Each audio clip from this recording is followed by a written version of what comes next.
Hey everyone, welcome back to another episode of the DJ Sessions Presents the Virtual Sessions. I'm your host Darren, and right now I'm sitting in the virtual studios in Seattle, Washington, and coming in all the way from Miami, Florida, we have none other than Felix Sama in the studio with us today. How you doing today, Felix? What's going on there? Nice little intro you got there, man. I saw all the graphics flying around. I'm like, oh, look. Okay, go Yeah, ahead with your superstar status. we're working on a jingle for it. We got some producers and stuff working on, but we're always looking for new ones, to Nice. No, I think jazz it you're up the doing show. a You great know what I job over forgot to there, do? man. I forgot to hit a mute button right there. All That's my right. server in the background replaying the episode. So at least I know we're going live, right? There you go. There you go. What's Awesome. Well, going thank you on? so much for being here today. Wonderful pre-show interview, or I guess interview. It almost was an interview we had Yeah. before the series, getting some of your background, listening to a lot of my background though, and we'll talk about that stuff later. But we're here to talk about you and what you have going on down there in the city of Miami. And you are a kid. You're like a brother in the sense of the world of media production, because you were a radio personality and TV host before you transitioned into becoming a full-time producer. Yes. When did that process start? What got you into the game? And let's hear that history. Yeah, man. I mean, it started in my early 20s. I think I was about maybe 24, 25, but I So wait, this is always this is like 10 years ago? I always, I would hear, DJs mixing on the radio, and I'd be fascinated by the Mhm. master mixes that we used to. There was a radio station out here called Super Q, and they used to do these master mixes on the weekend. Okay. And then I would go to parties and I would see DJs mixing, and I saw that the DJs had all the girls around them and everything. I was like, man, maybe that might be a good job for me to have. And I just, started off like most of us DJs. Well, the equipment's done changed, but back then it was turntables. I'll be honest with you, my first setup was a turntable and a tape deck. All right. So I used to play the tape deck and mix into the turntable. That's how prehistoric it was back in the day. But anyway, fast forward, learn the art of mixing, and then we would practice in my room all the time. And then one of my friends was an intern at a radio station. So I put together a hot ass mix, gave it to him, and said, give it to whoever you got to give it to that can get me a job there. And he gave it to the head mix show DJ there. His name was Phil Jones. Phil heard it. He said, wow, this guy's incredible. I want a meeting with him. And I sat in the meeting, and they said, yo, we want you to be a part-time mixer on the radio. It was Hot 105 at the time. And that's how I started my career, from doing part-time mix showing to on-air talent to producing the morning show. And it just kept going on, and I made it a full-time career. That's funny because I had a similar experience where I was in high school, and we had the first ever video production class. I was 17 years old, a senior in high school, first ever video production class in the state of Washington. And I had been playing with video cameras since the age of 6. Mm. But I came out of that class, and the teacher loved me because I knew how to work a camera and understood what VHS decks were, and doing deck to deck editing with VHS decks. But walked right out of that into a hip hop public access television show at 18 years old, and worked on and off of that for about 8 years as a kind of over glorified production assistant. And and then left that to go pursue my dreams of being a television producer, and walked into my first year of doing that, exec the show to Fox, and the rest kind of was history after that. And then moved Yeah. into online platforms, and as you know, the industry has grown and changed over the years, and distribution has become what I like to refer to sometimes in the electronic music industry as zero barrier entry point. Content wise, quality content wise, it's still a little hard. You still got to produce compelling stuff that people are going to want to watch and listen to, and keeping up to date on that can be obviously a full-time job, as you know. Yeah. You mentioned that you used to spin on decks and a cassette tape. Mixing them when you started out in your early days. Do you remember the Yeah. first ever record that you bought? And is it worth mentioning, or is it embarrassing? No, it's not embarrassing. I think it was a Stephanie Mills record. Was one of the first records I ever bought. I know Sugar Hill Gang, Rapper's Delight was definitely one of the first records that I ever bought. So those are the ones that I remember going to, Specs Music, and and digging in the stashes over there. And then that's how I started my collection, man. And then disco was big back then, so a lot of disco records, Cerrone, Foxy. These are like classic, artists and producers from back in the day, and a lot of funk, like Cameo and stuff like that. The Barclays and all this really, man, nostalgic stuff that we used to collect. And then the freestyle genre came into the picture, and I used to collect a lot of the freestyle music. So I really had no like one genre of music that I would collect. I would collect everything that was appealing to my ears. Mm-hmm. And obviously back in the vinyl days is again talking about that barrier to entry being limited back then. Because if they only pressed a few thousand records that went out nationwide or worldwide, you had the golden candy in your crate. But nowadays, people can access, and everyone can, 1 million downloads in one day or 100,000 downloads in one day, and everyone has that track definitely in their library. Do you feel that the age of the DJ, even though while the barrier to entry is gone, that it's lost some of that in the art of finding that golden track that may have only made it to vinyl, that now everyone can get access to that? Has that changed the game? Obviously, as in the barrier to entry, it's changed the game in terms of access to music. Right now, if you know where to go, you could basically get whatever you want and as fast as you want it. Especially if you're in a digital pool, you just gotta be that one that's going to sift through, the new stuff that just came out, bro. Yeah, you got like freaking 300 songs that come out in one day. You know what I mean? So if you've got enough time to go through 300 songs, man, good luck, especially if you're doing different genres. If you're doing reggaeton and house and hip hop and, you know what I'm saying, and dance hall and all of that, boy, good luck, buddy, because you're going to be doing that all day long. So whichever way you cut the mustard, yeah, it's a different game, but you still have to have an ear. You still need to know how to position that song properly. You still got to know when to play the song where you're going to get the most reaction. So there's still a skill set that you need to have in order to be a bona fide pro DJ. Exactly. And that's I remember when I first started the show, I was going to learn how to DJ. I'm not a DJ. A lot of people mistake for the fact the show being the DJ sessions that I'm a DJ. And I'm like, no, I just play one on TV. I'm not a real DJ, because I wanted to do what I did best, was being an exec and doing the video and the technical stuff that goes on behind the scene, the lights, camera, action. I like that tech stuff since I was a kid, but I also like the contracts, negotiations, sitting down and talking with major partner companies that you are with, and want to give a shout out to Megan over at MN2S for arranging this interview. What's up, Megan? And being on the back end of doing this stuff. But this is fun. I mean, I never was supposed to even be a host of my dang show, but the show must go on in the business. So, yeah, it's been very interesting seeing that happen over the years. But when I went to learn how to DJ, I remember the first person said to me, I go, how long do you spend looking for tracks each day? The guy was like, 3 to 5 hours. I mean, what? Yeah. What? I mean, even if I spent half of that amount of time, an hour and a half a day to 2 hours a day, I mean, hey, I got Netflix and chill time. I got to get going on. I got shows I like to watch. I'm a movie guy. That's a real professional DJ. If he spends 3 to 5 hours a day, I would be doing that as well. I don't spend that much time because right now, most of the events that I'm doing are throwback events, so I don't need to do a whole bunch of research. I still do my research, don't get me wrong, because especially now that I'm going to move more into doing EDM venues and things of that nature, I got to do a lot more research and homework. But yeah, that's the time you have to allot to that, because if you're going to stay on top of the game and you're going to be on top of the food chain, you need to be the one that's up on one, if you know what I mean. Exactly. And I just wouldn't have the time to do that. We've joked around the idea of me back in the day. I wanted to be one of the world's known as the world's first ghost DJ.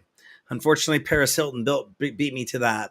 But I'm sure it's been known to other people out there. But it was kind of just a running joke that I could get up there. I remember talking with somebody back in the day. I was working for Apple, and I said. And this came because I was backstage at a show. Won't name the band I was watching, but I saw the guy, the DJ, for the DJ portion of the set. They had a limited set setup. You know, they didn't have Yeah. the full band set. They had the whole studio track. But the guy was behind the decks. He pulls out an iPod. Audience couldn't see us.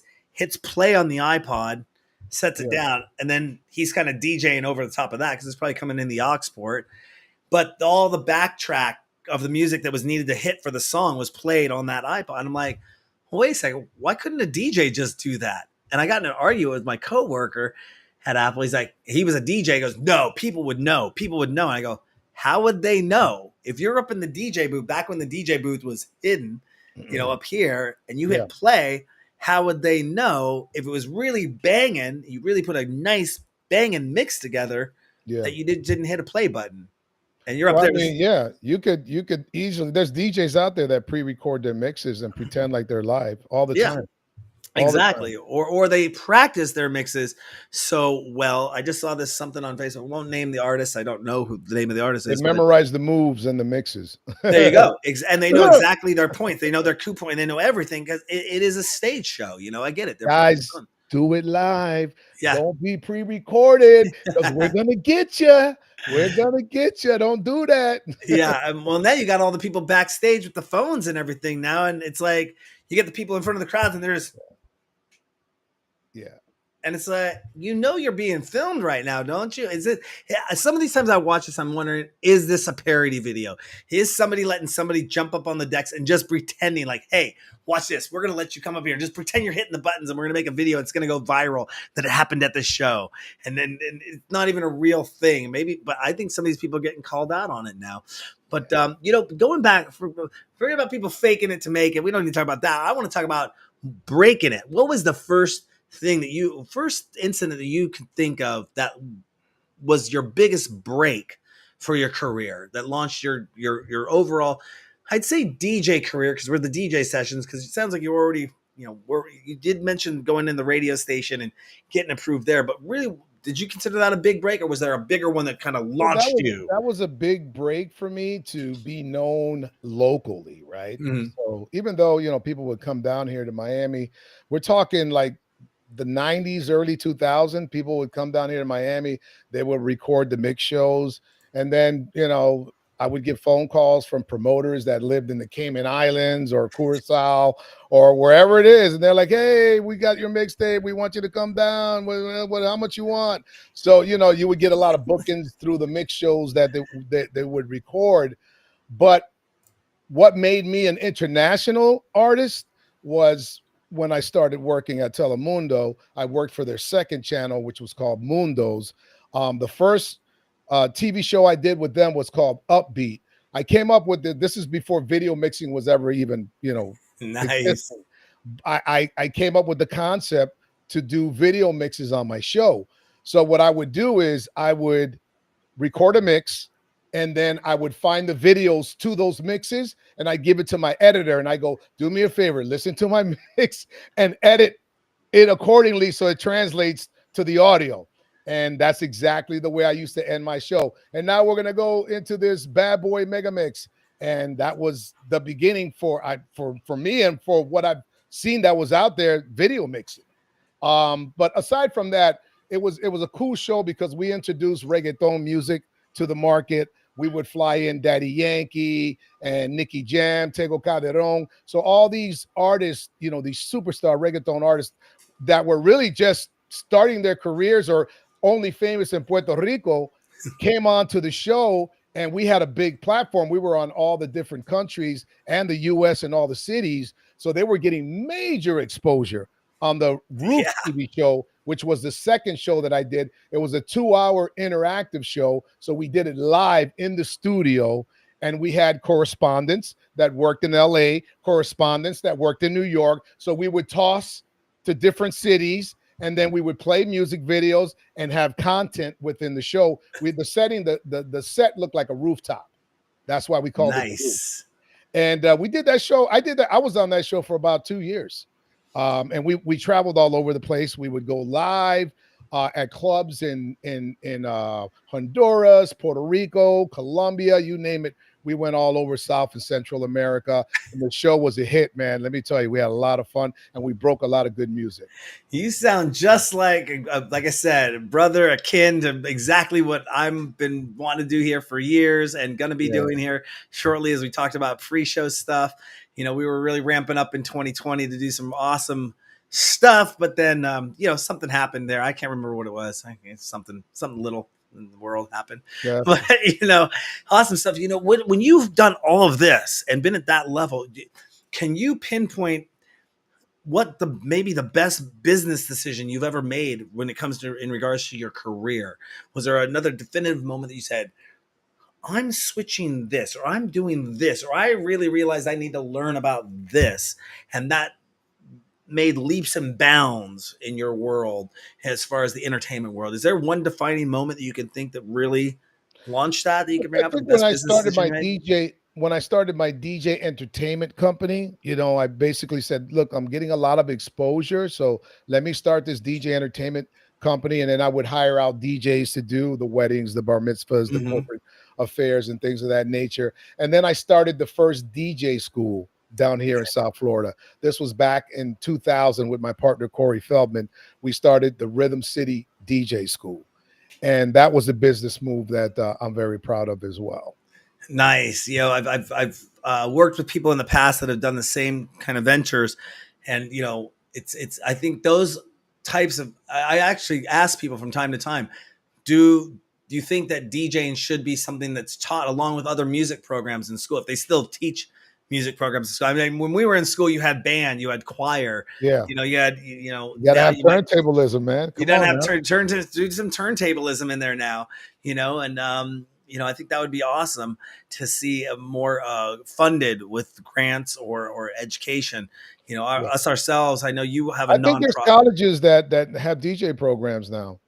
I'm Yeah, not the sure, but colleges. I think I don't know if it's Berkeley, but I heard and I saw in the news that there's, especially overseas, there's like schools overseas in Asia that Mhm. like that's like a regular curriculum, like it's part of the system for Yeah, real. you know. Oh, what was I going to go on? Is you mentioned that you started your organization as you have a nonprofit that you run. Is that the same organization that's been running since then, or is that a different nonprofit that you That's have? a different nonprofit. I Okay, became president of USA Breakin' say about breaking. 5 years ago, and we promote breakdancing throughout different cities. Basically, we're a 501c, and we do events where breakers and DJs can kind of find a safe place to do their competitions. We've done them in New York, we've done them in LA, we've done them in Vegas. Down here in Miami, we hold a lot of events as well. And it's a good way to give these kids a place where they can exercise, be healthy, and learn the art of breaking and DJing. So I get a lot of satisfaction out of doing that with my partner Speedy Legs and the rest of the board members. Shout out to USA Break, and we're looking to ramp up in a heavy wave to finish out the year.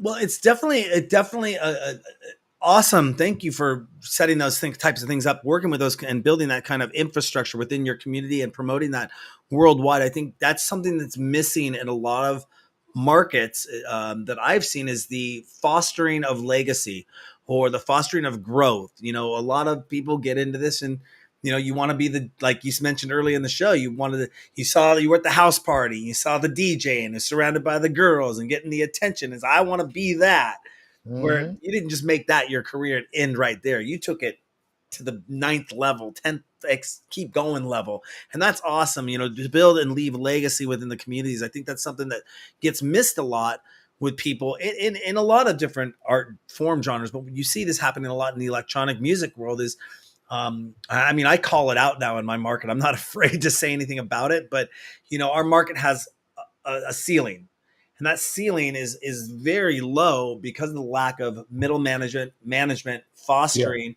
That you really, the best somebody could achieve in our market is maybe playing in our local nightlife scene. yeah, Insomniac isn't coming here and cherry picking DJs out of Seattle, going, here, come and be on the main stage with us, or all the big festivals. They aren't doing that, and you and I know this game is run on money.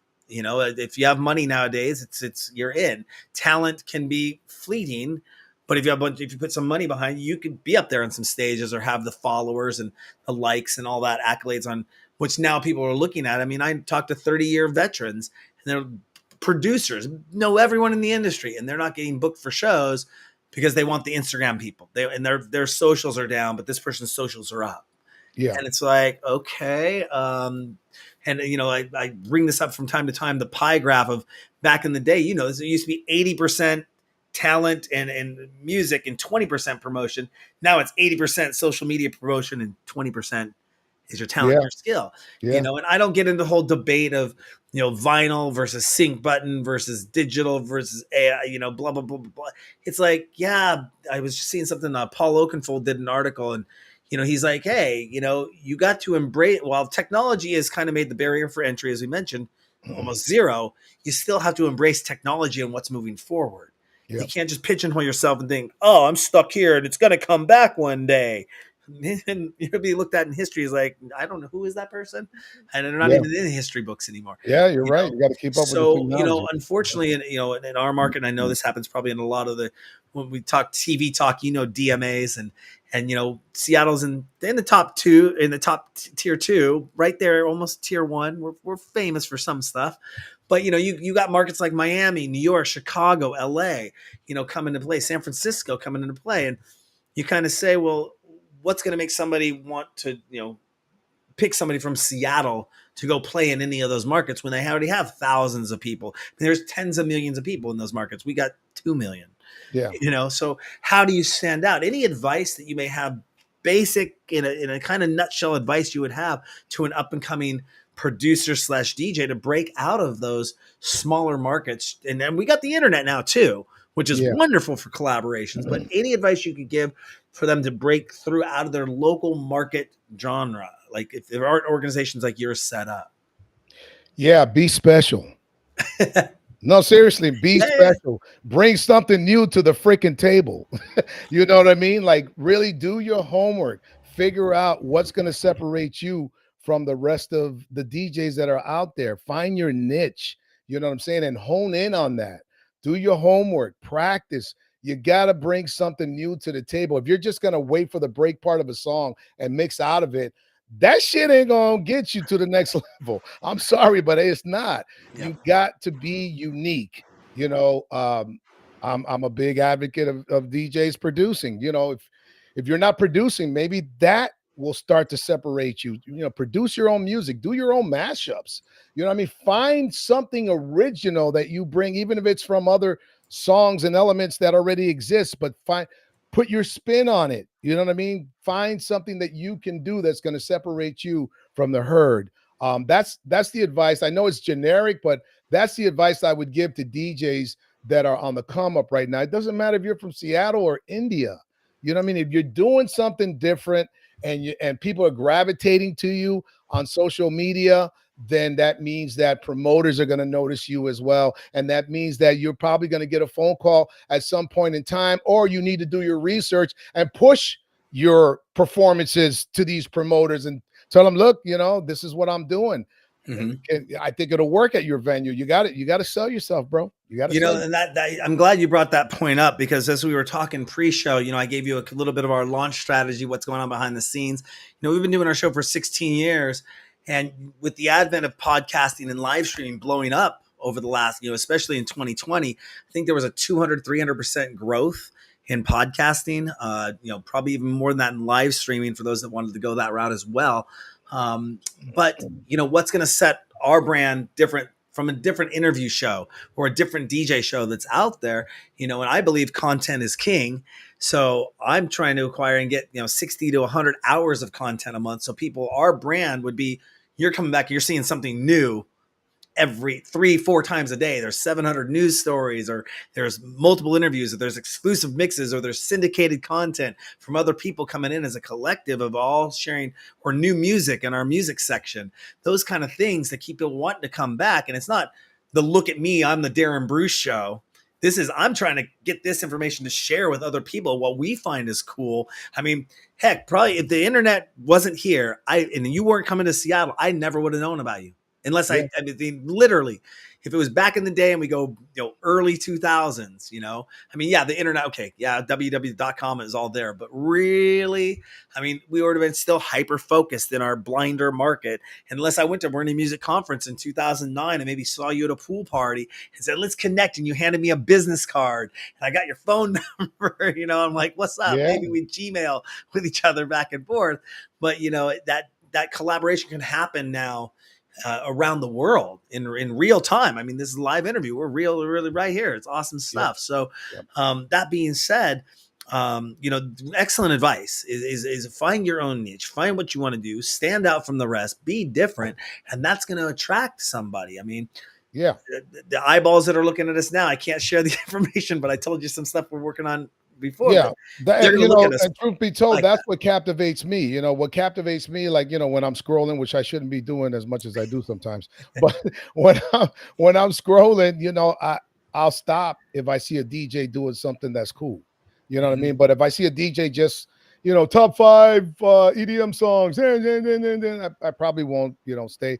But if I'm scrolling and I see, a DJ doing a mashup live or something, that's really unique, I'm like, oh, okay, go ahead. You got my attention. What you got? Rock with it.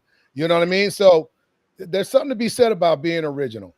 Yeah, and that being original and trying to stand out from the rest of the crowd, there's usually a motive behind that, and that word could be defined in one simple word: success. How would you define success as a DJ / producer, not just for you yourself, but for somebody out there saying, "Hey, that you're successful. You're doing what you want to do." Is it a Beatport top 10 hit, sold out tour? What are your thoughts on that? Success for me is creating value for others. That's success for me. So when I say that, I say when I produce this music, I'm producing it for everyone that wants to hear that message, because every song has a different message. Your Last Call for Love, that song right there, I wrote that song because a lot of times you're in a relationship and you're getting sick and tired of the cheating. You're getting sick and tired of the disrespect. And you get to the point where you're like, okay, it's ultimatum time. Either we're going to straighten this out and do what we got to do in order to get back in love again, or this is the last call. It's not a last call for a drink. It's last call for love. I'm moving the hell out. So I find that doing that for me gives me satisfaction. And if I can make people feel good through producing music, then to me, that's a win. And that's being successful. So I don't know if I answered it exactly the way you wanted it to, but I want to provide as much value as I can through my music to the masses. I can't hear you anymore. Okay. I muted my mic because I was checking your Instagram feed to see if anyone had any questions over there. But no, everyone's version of success is different. Yeah. And that's a very, I don't think there's a right or wrong answer to that question. A DJ might be successful just playing in their bedroom.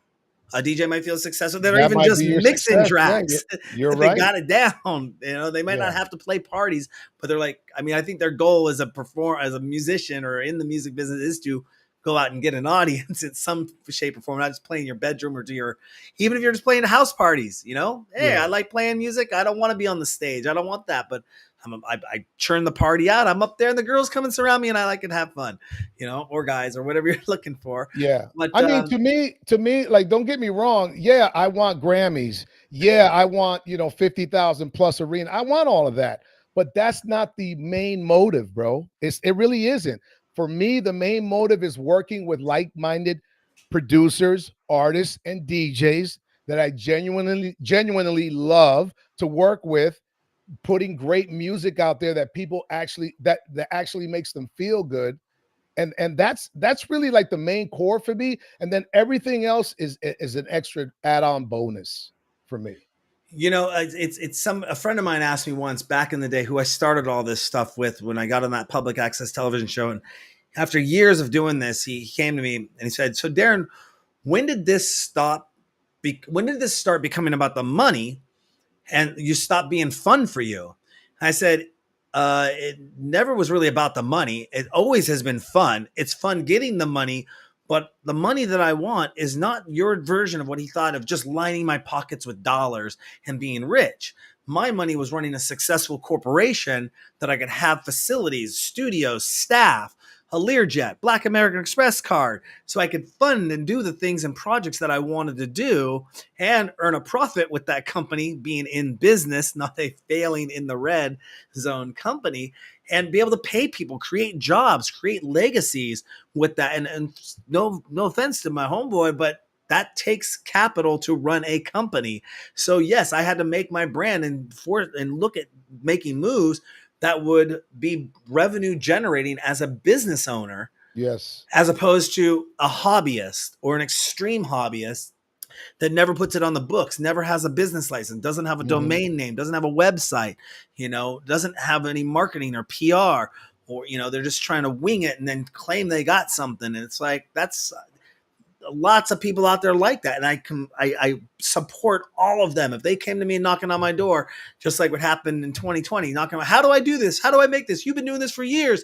What secrets do you know? How do you get so many views and make it in the top 10 on Twitch? Okay, right there, I got to stop. I'm not giving you all my secrets, Yeah. especially if you're going to be my competitor. But I'm still there to help others if they're starting out brand new. They've been in the industry for years. If you hit me up and had a technical problem, you go, Darren, how did you get around this? Hey, information right to you, Felix. Boom, you just saved me tens, thousands, however, hours, dollars from a quick question just by networking with somebody. Yeah. And I think that can be a source of success as well. So again, no right or wrong answer to that question, but definitely, yeah, right on point. And congratulations for that. I do want to talk with, though, you do something that I thought was really interesting. I want to talk with you about. You made a note of this to me to talk about, but I want to talk with you about it because it fits right in line with almost what I just said. You do this greatness coach. Tell us about your greatness coach thing. Is that a program? Is that what is that all about? Yeah, it's something that I'm developing, and we're almost ready to go public with it. But it's called the Rockstar Mindset. Okay. So basically, everybody's got a rock star within them, and some people don't know how to tap into it. So I want to, because of all the experience that I've had throughout my music career and dealing with, radio and TV, just, ups and downs, peaks and valleys through all that. I've got a lot of personal experiences that I can speak on to help DJs, artists, musicians, even people that don't come from the music business, how to get over the hump, how to be in front of people and present themselves properly. So we basically want to give you the opportunity to find greatness within yourself. Mm-hmm. So that's what the Rockstar Mindset is all about. I do a lot of interviews with celebrities and DJs, and we talk about overcoming obstacles. We get into a whole bunch of different topics. And through all these conversations, we're going to compile them all and make them available on a website called felixama.com. And that's where you'll be able to have a community where you can pay a subscription and be a part of all the flyaways that we do, all the think tanks that we do, all the mindset, all the high ticket offers. You could be a part of all of that, depending. You pick and choose what you want to be a part of. Mm-hmm. That's awesome. That is a definite undertaking, and I'm super excited to see when you get that launched out there. Let us know about that, because absolutely, that's exactly the type of information we want to share to our viewers. And again, like you said, I believe you're right. There is a rock star within everyone, but in the current, let's say, U.S. education system, it's not set up for you to go after a career like that anymore. I mean, obviously, when you hear that they're cutting music programs, they're cutting arts programs, and they're focusing on education. I mean, when I was a kid, we had wood shop, sewing, art class, metal shop, wood shop, choir, band. This is in grade school, in middle school, sixth through eighth grade. And then when you went to high school, they had auto shop and electricians class, electric class, electronics. I mean, I took a futurism class, and I'm just wondering what the curriculum is like now. Are they aren't really focused on the arts as much that I hear. I haven't been to a high school or look at the curriculums. So hitting the world after getting a high school diploma and saying, hey, I want to go do this. Where do I go? And you've got to go to the streets almost. I mean, I used to go to Barnes and Noble and grab a book off the shelf, and the library didn't have it. Barnes and Noble had the latest edition of the business book I wanted. I'd sit there in Barnes and Noble and read the book because I didn't have the money to buy it, put it back on the shelf. Or I'd go to Guitar Center and I'd play on the gear in the Guitar Center. People were spending thousands of dollars and be in the manual. The guys would be behind the counter. They knew me and they'd be like, Darren, you want the manual? I'm like, yep, give me the manual. I'd sit there for 3 hours playing with the gear all around with it before I spent thousands of dollars on it, you know? Exactly. And so it's an ecosystem, man. You know, all the more reason to have a community like that where you can rub elbows with professionals that are in the game, radio programmers, radio personalities, you know, singers that have been doing it on a high level for 30, 40 years. For you to be able to sit there, imagine going on a retreat where we're going to produce your next song and we're sitting down and we're chilling and we're vibing and writing music, and it's going to be a blessing. Not only that, because it's not only for musicians, it's also for people from all different walks of life. You could be a dentist, you could be a lawyer. You still need to have that rock star mindset, man, if you're going to be on top of your game. And that's really what it's all about. It's about finding the best version of yourself. Yeah, over the years, what you just said to add to that is I have 2 business degrees, and I am a huge fan of small business, independent business, and it's kind of like a second passion. I've consulted dozens of other people on companies and starting their businesses up. And now I'm literally doing work with a friend of mine who's starting up her own business. And I'm putting down a list of all the stuff you need to do that they don't tell you what to do in order. And I can jumpstart and get that business ready. You know, back in the day, it used to be 7 things that I'd say, if you do these 7 things, I'll take you seriously, which really weren't that hard to do. You know, now it's a list of like 25, 30 things, but there's no book out there to tell you what to do and why to do this. And then you can pay somebody to do it all for you. But then you're sitting there. It's like, great. You gave me the garage, you gave me the tools, and you gave me all the manuals how to fix cars. Now what do I do? You know, go out there and sell it. Go out there and sell it. You know, you got to go knock on everyone's door and say, I'm a mechanic, you know, and sell it. No, what you need to do is you need to find a life coach that can teach you how to sell. See, that's what you need to do. There's the other point of this. And I go, people, while I'm not looking down on anyone that has a job or business doing this, but unfortunately in the industry, what I get concerned with is, and I don't necessarily battle it, but seeing people that take advantage of people that don't know. That's what happened to me a lot when I was starting my small business. Everyone wanted $1 to help me out. When somebody could have come along with a clear conscience and said, you know what? Just read this pamphlet by the SBA, Small Business Administration. It basically walks you through on everything you're going to want to do to start a small business. And that's out there. That information's out there. Yeah. But like, again, you can't necessarily teach. Not everyone's going to get their path to rock star in their own way. You can, and if you could help them with what through your program would do is get them to identify those key markers, those key goals from other industry professionals going, you'll start, I hear the ringtone. I mean, I've done hundreds and hundreds of interviews. I hear the same things. And then I'm like, hey, I should adapt that. Or maybe somebody hears what we're talking about and they adapt that from what Felix said. You know, that kind of stuff is really good information that needs to be heard out there and reinforced over and over again, in a way. So you're absolutely right, Darren. And you know, there's a lot of great free information out there. There's only one. Well, there's a few situations and problems with it. Sometimes you don't know if it's justifiable or if it really works, right? You're going up on YouTube and you're you know, trying to find your answers to questions that you have.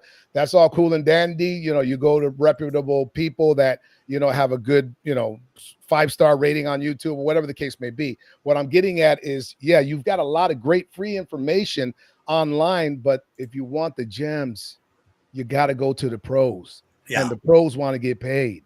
And there's nothing wrong with that. They deserve to get paid. There you go. And that's, you know what?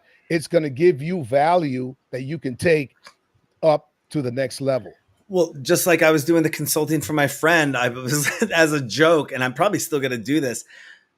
I used to say, I'll charge $2,500 to do my business consulting services. I do same with websites. I kind of build websites for people that would get them up and running so they could do it themselves and not have to pay a developer tens of thousands of dollars to fix a typo on their website. It's like kind of stuff.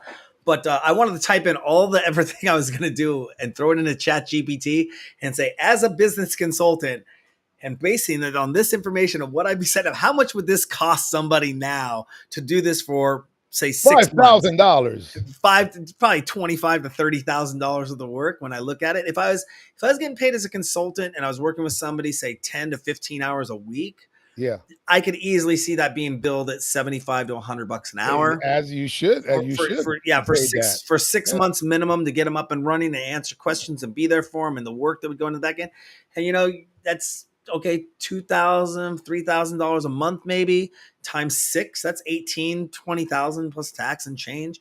And if I had 5 clients doing that a year, okay, I'm making a good $100K a year. Just business consulting. And of course, they're probably going to refer me out to other clients, and then I'll bring out staff and build the organization like that. But the point is but I want to make sure the people I work with, though, are ready and in that rock star mentality mindset. One of those biggest things, you got to look at the negatives or the parachutes or the rocks or the molasses is what I just came out of. I was talking to you, that can get in the way and prevent you from growing. And there's a lot of mental prep you have to go into when you're your own business owner. It's one thing, and a lot of people don't understand, it's working for your own company. You are everything. Yeah. And you can't compare that to a 40-hour week job where you clock in and clock out. There's a punch clock, or even going into an office infrastructure. A lot of people I not necessarily used to laugh, but I've worked for companies like Nordstrom's and Apple and was at the top of my game, top company accolades for sales and customer service in those organizations. And, when you walk out, you got to remember, you don't have Apple and Nordstrom's paying for the infrastructure of the store, paying for the buying of the clothing, keeping the heat and lights on, and the infrastructure and the marketing to draw customers to come into that. And they think they can sell, when usually a lot of people that are over-glorified customer service agents, and they're selling because the customer's walking through the door coming into them. They're not out there knocking on the door saying, come to me. Yeah. When you become an entrepreneur, like you said earlier, you got to go knock on people's doors and be out there. And ABN, ABC, for those that don't know, always be networking, always be closing. Out of one of my favorite movies, Glengarry Glen Ross, it's just the truth. You and it's all on you. And you got to understand, you're wearing those 14, 15, 26, 38 different hats until you can pluck people into those or find people to collaborate with and work with and say, oh, I can source that out now. I can source that out now. And, you got to be mindset ready, right? Mindset ready. Absolutely. You got to cut all the fat out of your life, right? Yep. You got to eat right. Yes. You got to sleep right. Yep. And you got to work out right. You got to have not even balance. You just got to know how to timeline yourself so that you put systems in place to make you successful. Yeah. And the biggest one, whatever the poison is, it doesn't have to necessarily be drugs or alcohol. It could be food or lack of sleep or lack of, getting sidetracked. You got to really prioritize when you're doing this stuff. I know with your resume alone, I hear you. It's almost like it reminds me so much of myself. Yeah. And, we're on the grind, man. Somebody, that same person I worked with a long time ago, he's still my best friend to this day, knowing me since I was 18 years old for like 29 years. Yeah. Something like, no, wait. 29 years. Only since I was 18. Anyways, 30 some odd years. He's only 33 years. He asked me, do I ever go back and watch my old footage? And I go, no. He goes, why not? I go, because I was there and I produced it and I got more footage I got to produce. If I sat back and watched every episode of mine from day one of just the DJ sessions, and I had that on 8 hours a day. Okay. Yeah, you don't have enough time in a day. Anyway. Yeah, every 10 days would be 80 episodes. So that'd be 100 days would be 800 episodes. Yeah. Okay. That would take me a full year at 8 hours a day to get through my entire library. And I'm not going to sit there and just watch every single episode with it on in the back. Why? No, why? Unless you're learning something or trying to change a certain, part of the show, then I can see, okay, let's look at this. Okay, let's do it better. I can see that, but man, it takes so much time. Exactly. So I always laugh at some of the things I've been suggested in the past going, why would I do that? But anyways, love them. I don't even have time to watch a whole football game anymore. I just watch the highlights. Seriously, I love football, but I cannot sit there and watch a 3-hour football game. Yeah, I exactly. can't. You know, when it comes to, we talked about a little bit about planning for the rock star mindset, being in the rock star mindset. What is one of your worst habits that you still have or have been having to work on or maintain constantly to make sure you don't slip back and have it affect you? Do you have any number one bad habits? You're like, oh, hey, I succeed. I'm still working on that. Anything you have or a piece of advice on how to I clear would that say, out? I'm doing pretty good. Like in the last 2 months, I lost 12 pounds, but every now and then, I'll get a little bingy. I'll get a little bingy and I'll go on my Cuban, rice and beans and ropa vieja and plátano maduros. So, All right, now you're making me hungry for lunch. just not going overboard with the food that's not so eco-friendly. You know what I'm saying? So I got to watch it because I will do a deep dive if it gets too tasty. Instead of it just being a weekend retreat, it'll turn into an all week binge, and that's what I got to stay away from. So I got to be real disciplined when it comes to that. Working out, I'm pretty religious, doing it at least 3 to 5 times a week. So, sometimes especially when you're coming back from vacation, it's the hardest to get back in the gym. You know what I mean? I'll Yeah. take like a week off when I come back. So that sucks. I hate that. But other than that, man, the only other thing that can get me is like a good program on Netflix. Like, what's the name of that? What's the name of that program that was on for a while? I forgot the name of it. Anyway, like one of those series that comes on that you just get hooked to. I like want to watch the whole series. You know what I mean? So I try to stay away from watching 10 episodes in one day. On the weekends or something like that. So that those are my only like the downfalls that I might grow into. Sounds like we got the same bad habits. I'm a foodie Yeah. myself, and when I Yeah. cook, everyone sees my food pics online. They're like, Darren, who is eating all that food you cook? I'm Italian. I was raised to cook for I 6 to 10 love Italian people, food, man. Woo. so it's like any meal I make, I have to now kind of like, I at least cook double meals now. But I used to cook for like 6 to 10 people, and I wasn't trying to food prep. It's just I don't know how to cook single portions, Yeah. and then I pile 2 servings on my plate, and everyone would think that I eat the whole damn plate, but no, I'd eat one and a half of it maybe, and put the rest of it in leftovers, and leftovers everything else. Yeah. But yeah, I just that was a big one. But you mentioned losing weight over 12 months.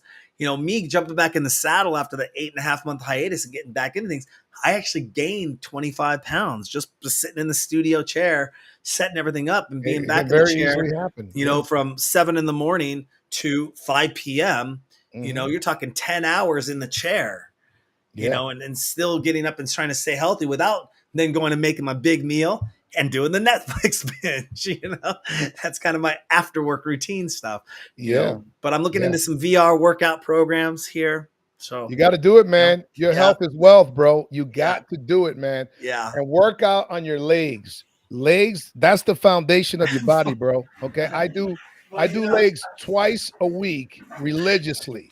I usually Yeah. wear these when I'm watching my shows. I'm Yeah. down here Yeah. kicking You my gotta you legs. gotta do your leg exercises, calf raises, the whole nine. You got leg extensions, squats, do it all, man, because Yeah. that is gonna give you the foundation that you need to, well, you're not a DJ, but if you're DJing and you're gonna be DJing for 6, 7 hours, man, that when you get older, that could be a problem with your back. But if you got your exercise in check, you're gonna be good. Absolutely. Yeah. Switching back to a little bit of topic about talking about new and up and coming people and protegeing or legacy. If you could take one non-famous person and put them in the spotlight who means a lot to you, other than a direct friend or family member, who would that be and why?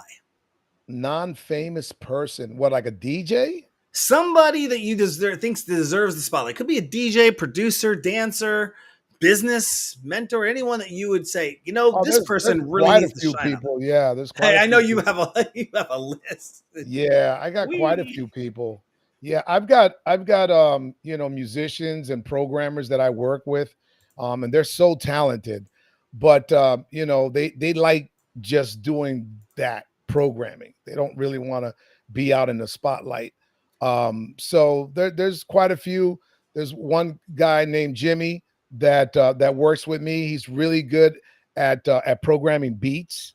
He helps me with the break beat stuff that I do, and yeah, I always encourage him to be an artist, man. But he likes, like some people just want to be session players, man. What can I tell you? Hmm. But yeah, so talented, and that's what he wants to do. Then God bless him. You know what I mean? But yeah, he can very easily be a rock star, very Nice. easily.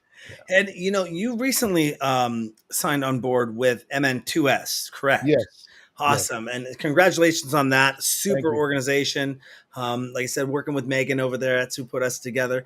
One of the things that they're looking to help you with is, or you're looking to work with them on, is getting your music out there to the digital streaming platforms. Yeah. And can you tell us why that is so? For those that don't know, or maybe be looking at this, of course, everyone has online, like you said, they can jump on a YouTube video and say, do this. But why get the help of an organization to do that? Why not just do that yourself? What made you make the choice to want to jump in and get that behemoth of a company to come in and help you out there? Yeah, well, they're new to me too. One of the things that piqued my interest in the beginning with MNS2 is I saw a DJ that they signed. I forgot his name. Forgive me, but they signed a DJ and he was promoting them on his social pages. And I was like, man, this guy's like cheerleading the shit out of these people. They got to be good, or at least so far they're good. you know so I said, well, hell, let me go do my research. And then I did a deep dive and I started learning about their history, the different talent that they represent, the licensing deals that they've brokered in the past. And I went up on their website and I was like, okay, I want to set up a call with them and really, get a chance to talk to the movers and shakers and who's in charge and who would be the person in charge of running the distribution department for the brand and all of that. And I met Georgie and I met Megan, and they were like super nice. And we went back and forth, with the agreement, and we finally came to terms. And I'm happy with what I was presented with, and I believe they're happy. Otherwise, we wouldn't be where we're at right now. And right now, what the main thing is to promote the heck out of what we got going on. So my first single is featuring Melody. She's a singer out of Africa. She's incredible. She's amazing. I love working with her. As a matter of fact, I've got like 3 or 4 songs that I've produced with her. But this Your Last Call is just it's a phenomenal record. We've got more remixes on the way. So I'm really excited about working with them because here's the thing: they took the time to sit down and we did a think tank session, right? Where we talked about the promotions, we talked about the marketing. They gave me some ideas that I should be doing on my socials. So they had a lot of great advice to bring to the table, and I appreciate that. You're not going to get that on a lot of these distribution platforms. I'm not going to mention any names, but there's a bunch of them out there, right? There's a bunch of platforms where you could upload your music, like DistroKid. All right, I mentioned one, like like DistroKid, and ain't nobody gonna be calling you trying to groom you or give you advice. So Yeah. that was a breath, a breath of fresh air, and I like the way everything's been done so far. So now the goal is to try to get it out there, especially with my music. I got very commercially house EDM vibe music. It because of all my radio background. I'm used to hearing hit records all the time, so that's my mindset. Yo, let's make a hit. Let's make a hit record. Yeah, we'll do versions that'll live in the clubs. That's cool. But my main thing is to make hit music. Hmm. That's what I'm all about. So, with that being said, I've got all my, radio ties. Thank God that I still got a lot of my relationships with great people that are still doing radio. So, we bounce ideas back and forth. I throw them my new music. They let me know, oh yeah, this could fly right now. Oh nah, might want to do another mix or whatever the advice is. But it's just great to be in the community. And now that I've retired from radio, to really get a chance to produce full time and just own the craft. Hmm. After all of this, what do you prefer other than eating and trying to prevent yourself from binge watching Netflix? What do you prefer to do when you're taking a break from all this stuff? I mean, do you Oh, get downtime? yeah, I play racquetball and What? I scuba dive. Challenge. Yeah, you play racquetball? I grew up with a racquetball racket in my hand. Been playing Oh, since I was let's 3. go. What where are you? Are you a B or C or A? My dad was world class top in the game I'm of not talking racquetball. about your dad. I'm talking about you. He used to throw racquetball. No, he used to throw racquetball tournaments. And like when I say I grew up in health clubs, my dad oversaw the whole for 42 health clubs. Okay. Was support services. Racquetball was part of that. So I grew up. My daycare was a racquetball court growing up. Nice. All Like right. you go to the club, he goes, go back to court 10 and take this racket and take this ball and go play. Okay, so you got a little bit of game. Yeah, so I got serves upon serves. You got a little bit of game. I Okay, might be a well, little rusty. I might just be able to jump into a court right this second. But you know, if I had a teleporter, Felix, I'm jumping in it right now. You got a court reserved for us? I'm coming down. We're having some fun. Are you still an avid racquetball player, or you haven't played in a minute? Duck to water, riding a bike. I can get up in there. I can get up in there. I mean, all right. Well, my dad just turned 89. It's turned 89 this year. My dad's 89 too. He's still allowed. I mean, he's not still allowed. He's still sometimes able to get on a pickleball court and play pickleball. Probably not racquetball, a little too fast for him right now, but he can I haven't gotten to the pickleball stage, and there's a lot of young kids that play pickleball. It just doesn't pique my interest right now. No, it's resurging. It's kind of hitting that resurgence. They got the pickle and chicken and pickle or something like that. I saw that. Where did I see that? I know there's one in Arizona, but in Wyoming or something like that. I was at a conference and I saw that. I was like, wow, that's pretty cool. Yeah, so it's kind of making a resurgence. It's a quick, easy game. It's not as heavy as tennis. Yeah, quick, light, fun. But so racquetball, scuba diving, and spending time with my kids. Well, I got to get my PADI license and come down there because I'm sure there's some great places to be in. Oh man, in Miami, we'll go lobster trapping, bro. You'll love it. Now you're talking to my palate. Yeah, awesome. We'll go down to the Keys, the Penny Camp. Well, Felix, we're looking to also get an exclusive mix from you. Is that correct? Yeah. Awesome. We'll look forward to getting that. Is there anything else you want to let our DJ Sessions fans know about before we let you go? Not just, support. Much appreciated. Very grateful to be on this platform. Thank you very much for taking the time on this interview. We can give everyone my socials and just follow me, man, because I'm fun to be with. Best place for people to go do that at DJ Sama on Instagram. And we also have Real Vibes Music on Instagram. That's my distribution label. But yeah, at DJ Sama, you'll be able to grab me there. And then on TikTok, it's DJ Felix Sama. Awesome. Well, thank you again for coming on the show today. I know we're going to be following up with you because we took an hour pre-show and we're supposed to take 20 minutes. And so there's a lot of stuff we're going to talk about, collab on. Looking forward to following you, your career, your businesses, and everything you got going on down there in Miami. Thank you, man. Peace. You're welcome. Appreciate you. Absolutely. On that note, don't forget to go to our website, thedjsessions.com. Find all our information, socials there. We have over 700 news stories a month that get published. We have 2,700 past episodes, live interviews, exclusive mixes, our new music section. We even got a VR nightclub and mobile app you can download. Take us on the go. Be some cool stuff coming out that way, some sprinkles that have been added to the sites, but all that and more can be found at thedjsessions.com. I'm your host, Darren, coming to you from Seattle, Washington in the virtual studios. That's Felix Sama coming in from Miami, Florida for the DJ Sessions. And remember, on the DJ Sessions, the music never stops.